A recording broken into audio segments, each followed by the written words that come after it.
നടക്കുന്നൊക്കെ അറിഞ്ഞാലേ എനിക്ക് അതിനനുസരിച്ച് നീങ്ങാൻ പറ്റൂ. എനിക്ക് ആകെ ഉള്ളത് ആന്റിയാ. ആന്റി എന്നോട് പറഞ്ഞില്ലെങ്കിലേ ദേ ഞാൻ ഇവിടെ കെട്ടിത്തൂങ്ങി മരിക്കും. ചേച്ചി, നല്ല സമയത്ത് എന്തായാലും ഞങ്ങൾ ടൂർ പോയത്. അതുകൊണ്ട് എന്താ നല്ലൊരു സീൻ മിസ്സായില്ലേ? സ്ഥലങ്ങളൊക്കെ പിന്നെയും കാണായിരുന്നു. പക്ഷെ ഇവിടെ നടന്ന സീൻ കാണാൻ പറ്റിയില്ലല്ലോ. ആന്റി എടുത്ത തീരുമാനം ശരിയായിരുന്നു.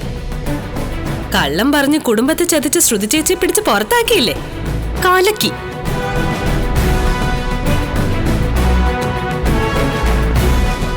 നിങ്ങൾക്ക് ആശ്വാസമായി കാണുമല്ലോ. ഒരു ബാധ ഒഴിഞ്ഞല്ലോ. എങ്ങനെ വിശ്വസിച്ച് ജീവിക്കും അവരുടെ കൂടെ? പക്ഷെ നീ ഒന്ന് മിണ്ടാതിരിക്കാവോ? സുധീട്ടൻ ആശ്വാസത്തോടെയാണോ നിൽക്കുന്നേ? അല്ല, നല്ല വിഷമത്തോടെ നിൽക്കുന്നേ.